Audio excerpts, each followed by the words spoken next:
It's your girl, the Grown Woman Gamer, and today we're coming at you with another fire commentary. Today we're going to be talking about who I believe should be the MVP of this season. Now, before we get into it, you know exactly what you need to do. Subscribe to the channel, hit the notification bell, like this video, comment, and share if you care. So let's get into it. So this has been one of the most competitive basketball seasons I've ever witnessed. I've said that in previous videos. I stand by that. It's been really interesting. There are more games that I've watched where there are teams playing that I never cared about before. And it's just been great. It's been a really fun season. On any given night, you could watch 3 or 4 games and it'll be close all the way to the end. And at this point in the season, given the fact that the season's almost over and we're going into the play-in tournament and the playoffs, the games count. So there's like a heightened energy that you see from a lot of teams that are playing because they know that as far as positioning goes, these games count, especially in the East. But because it's been such a great season, it's really hard to pick that one guy who you feel should get MVP. There are a lot of really good standout seasons. Jason Tatum is having an amazing season. Ja Morant, breakout star, having an absolutely amazing season. Not only that, he's in the West and their team, the Memphis Grizzlies, is in the number 2 spot right behind Phoenix. DeMar DeRozan, the trade or him going to Chicago has been really good for him and for that team, and he's doing things this season that remind me of the DeMar DeRozan that was playing during the season back when he was still in Toronto. Last year when he was with the Spurs, he had a few good games, but this year there's something very different going on with him, and maybe it's just the energy or the synergy on the Chicago Bulls team, which is one of the most balanced teams in basketball, but he's having a great year. Lebron James, who's chasing Kareem's scoring title, is also having a great scoring year. Obviously, the Lakers are struggling. I'm not going to talk too much about that, but he's the number 3 guy as far as scoring for the season, averaging just over 29 points per game. Then, of course, we can't leave out Giannis. Giannis Antetokounmpo, doing exactly what you expect him to do. He's scoring, rebounding, playing good defense, and the Bucks are a sure bet to make it into the playoffs, and they're defending a title, so we can expect that they're going to play hard and make it hard for other teams to take that championship away from them. And then last but not least, we have Joel Embiid. He is the scoring leader this year. The Philadelphia 76ers have had some rocky moments this season, especially in the beginning with the whole Ben Simmons fiasco, and Ben Simmons not playing did not stop that team from just making a decision along with their coach Doc Rivers that they were going to fight and that they were going to win and put themselves in a great position, and they're having an excellent year. It got even more interesting in the last couple of weeks with the whole James Harden Ben Simmons trade, and a lot of people are wondering which team won that deal, but either way, Philadelphia, led by Joel Embiid, with or without Harden, with or without Ben Simmons, has done an amazing job of leading this team by example. And while I'm not sold on them winning a championship in the East, with the East being as competitive as it is, they're a great team and you definitely can't count them out. So these are just a few of the guys who, we can't leave out Nicola Jokic. Nicola Jokic has not been really high up on the scoring list, but if you look at everything that he's bringing to the game, he's averaging 14 rebounds a game. He's averaging 8 assists per game. He's averaging a steal per game. He's averaging 26 points, and he's doing it on 57.4% shooting.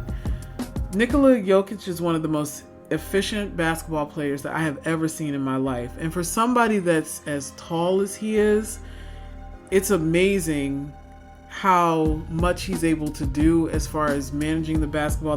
those assists, you don't see that very often from someone who could be considered your center.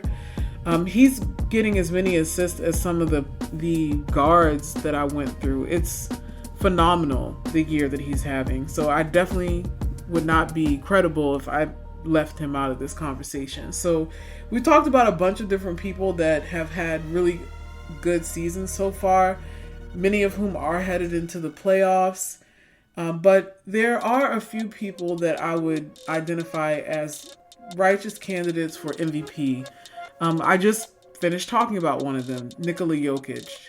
Given the fact that this man has played this well without Jamal Murray, his co-star, and without Michael Porter Jr., who kind of rounds out there, I wouldn't call it a big three, but those three guys are largely responsible for their offense.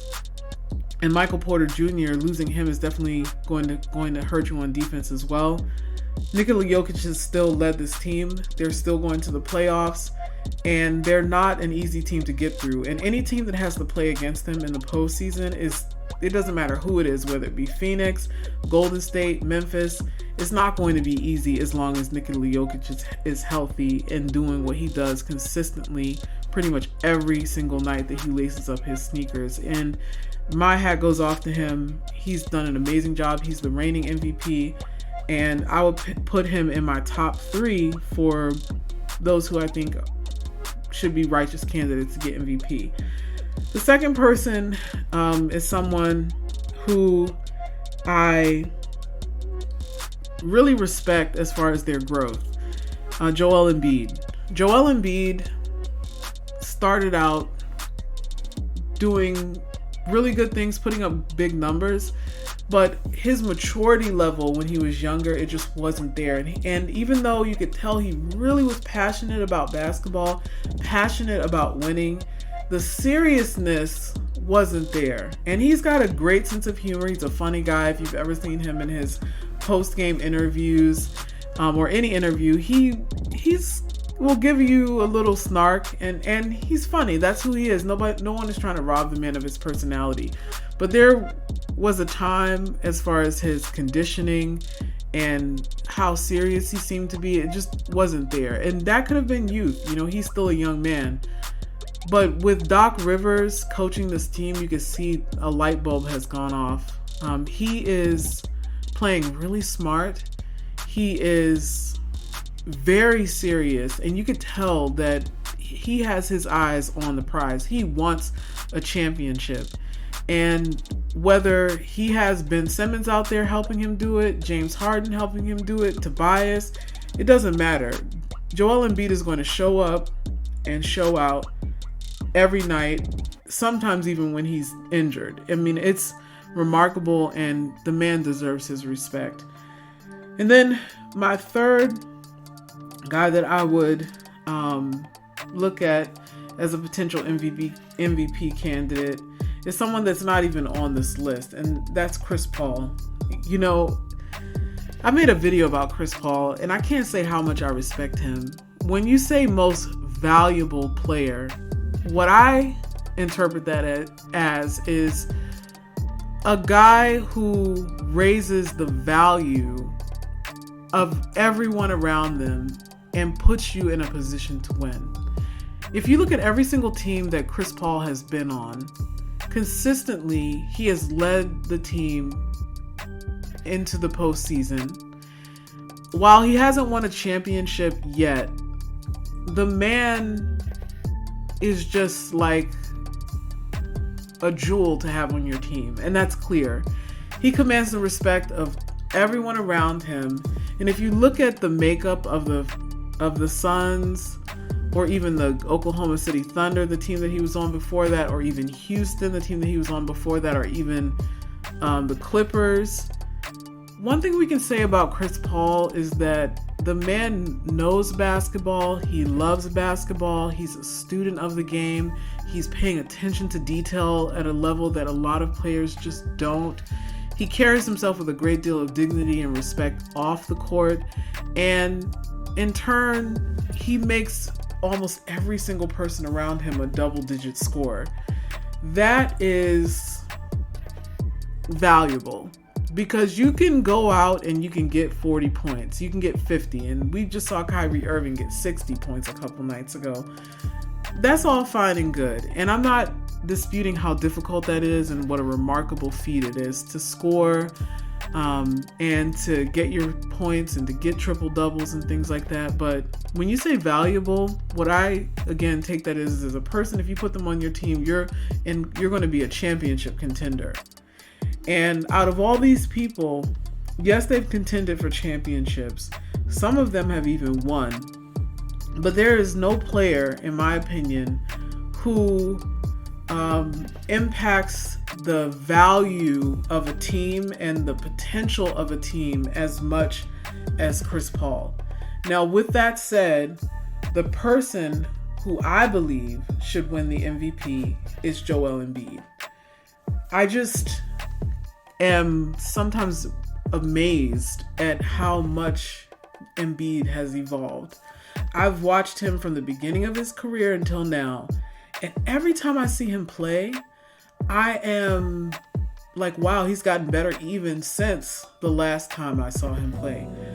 And you could just see how he's really looking at basketball like it's an art form, and you see him developing footwork and his shot and even on defense and the passing. And I think that if Joel Embiid takes his conditioning to the next level, given his height, because again, his longevity will rely a lot on his ability to stay lean.